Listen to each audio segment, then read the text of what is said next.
And that was Paul Whiteman with Whispering. We'll be back after this message. Ever wake up in the morning and feel like brushing your teeth just isn't enough? Still feel dirty? Don't feel fresh enough? Does your freshly brushed teeth last you all day? I know mine doesn't, but with Listerine that can all change. No more worries about nasty breath.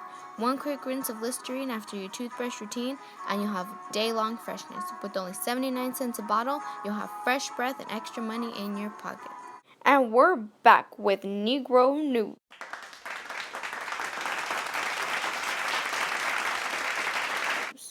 We have Marcus Garvey in the studio with us today. Here's a little background info on Mr. Garvey, if you didn't know who he was already. He was born in St. Anne's, Jamaica, August 17, 1887, youngest of 11. At 14, he dropped out of school to become a printer's apprentice, later on leading strikes for higher wages. He later then founded the UNIA, the Universal Negro Improvement Association. And just recently, in 1916, he made his way to America, Harlem, New York to be exact. While here in America, he toured and publicly spoke to African Americans about being proud to be black, and persuading them to move to Africa and embrace their roots, thus creating the Black Star Line and the Negro Factories Corporation for the good of his people. Mr. Garvey, you started a Back to Africa movement. Tell us more about that. Hello, Marcus Garvey. Thank you for coming. Well, hello to you. It is a pleasure being here. Alrighty then, let's start with the first question, shall we? Why did you form the UNIA? I formed the Universal Negro Improvement Association to promote a separatist philosophy of social, political, and economic freedom for the Negro race. Can you explain your vision for the Negro race to the thousands of people listening in today? Yes, my vision, my prophecy is to bring all the Negroes back to Africa and establish a country and government of our own. Do you see yourself as the prophet of this, shall I say, African movement? No.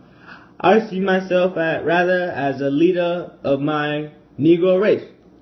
And with the support of the Universal Negro Improvement Association, this movement is within reach. Alright. That is all the time we have for you today. Thanks for coming. You heard first here. Marcus Garvey, leader of the Negro race and African movement. On sports news today, second baseman of the New York Yankees went 0 for 5 and struck out to a 6-foot right-handed Kurt Fullerton, but the Yankees still managed to get the blowout win. New York Yankees 12, Boston Red Sox 6. As for other games, the Cincinnati Reds get the win over the Pittsburgh Pirates 9-2. And also, the Washington Senators faced a crushing defeat versus the Philadelphia Athletics 2-11. Also, the underdog Detroit Tigers came out on top of the St. Louis Browns with a 3-1 victory. That makes the Detroit Tigers 5-12. And John Russell, pitcher of the Chicago White Sox, starts off on a bad foot with a loss in his very first start of the season against 89 Cleveland Indians. Score was 6-10. I pray to John Russell and our White Sox, we better win the World Series, because if we don't, I'll owe Charlie Chapman $2. And now, for weather in Chicago. The highs for today are 66 degrees Fahrenheit, and the lows for today are 44 degrees Fahrenheit. It's going to be a bit chilly, so be sure to cover your little ones. And from everyone here at Negro News, take care and have a lovely Tuesday. Well, thank you, John, and to you too, Mr. Garvey, for that lovely interview. It's really a pleasure to have you here.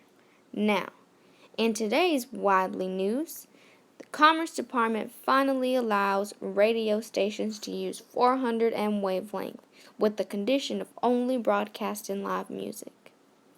And insulin, which if you didn't know, regulates the use of sugar, has now been isolated and used for the treatment for diabetes. Can you believe that? really gives you something to think about. The Roaring 20s it is.